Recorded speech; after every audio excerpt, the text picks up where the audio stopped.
I'm about to uncover a serious performance max campaign fraud which probably has been stealing your Google Ads budgets and negatively impacting performance. I've spent over $5 million in the last 2 to 3 years alone with Google Ads, and this fraud is just something that I recently became aware of and more apparent of, because as I started to spend heavily on PMax campaigns, I've started to realize really what performance max campaigns are doing and how Google is literally taking this money away from us. And the fraud I'm referring to here has to do with the assets and the assets section in a performance max campaign. Now, in terms of the assets and what I'm actually even talking about, keep in mind the more assets that you provide to a performance max campaign, meaning these images, these logos, headlines, long headlines, even descriptions, all those things, the more you provide of them, the more apparent this fraud starts to become. Because in reality, what you want to understand of how Google makes money is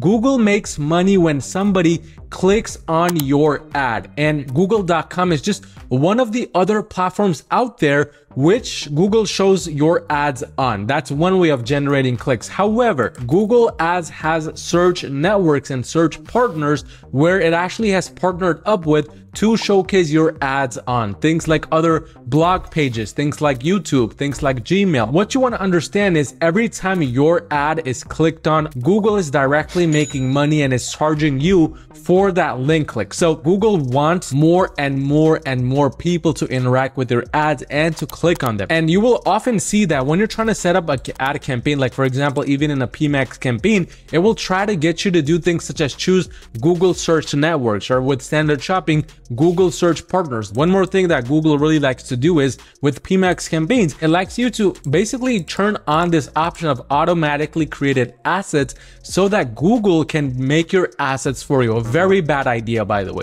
Google has to iterate through every single one of these assets one by one to understand what's a winning image with what kind of logo, with what kind of headline. All these things require iterations because it's not some perfect machine where it's going to say, okay, image number 4 and logo number 2, those are the winners. It has to test each one individually before it understands that concept. This is just the name of the game, regardless of what ad platform you use. The way around this is, first of all, instead of listening to Google's recommendations, you start applying your own ad strategies. You start listening to other people on YouTube. Adding a bunch of assets to your PMax is not the right approach. Don't get me wrong, sometimes it can be the right approach. Like with this brand, we have a bunch of assets within this PMax and it's working just great. However, you don't want to just jump to this conclusion of adding assets. You first want to test not having any assets, just a feed only PMax campaign, which forces it to be a shopping only campaign. Even in this situation, if you are to add assets,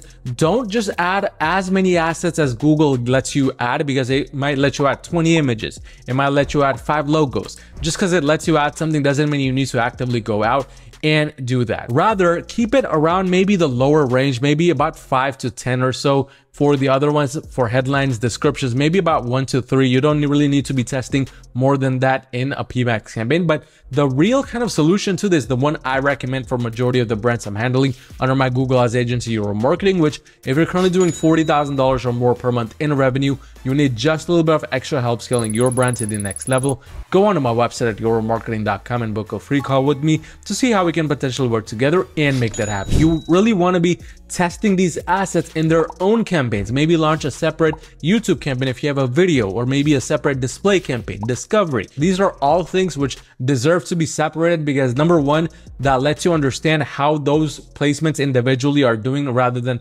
jam-packing everything inside a PMax, because in that situation, you don't even know if display is working the best or discovery, or what placement is working the best. Also, number 2 benefit of this is it lets the algorithm focus more on what it's designed to do. So a PMax campaign should be designed as a shopping only campaign with one goal in mind. It's going to focus on that. It's going to try to achieve that rather than running it as a shopping plus search plus Gmail plus YouTube, etc., etc. This really makes it focus on one thing, which is what you want to be doing. Again, this is one of the biggest known frauds with Google I found to date, which is taking money away from advertisers, from e-commerce store owners, by forcing them or by recommending them to add a lot of these assets in. This is one of the worst things you can do for this longevity of your e-commerce brand. But again, if you're doing $40,000 or more per month in revenue, you need just a little bit of extra help scaling your brand to the next level. Go onto my website at yourmarketing.com and book a free call with me to see how we can potentially work together and make that happen.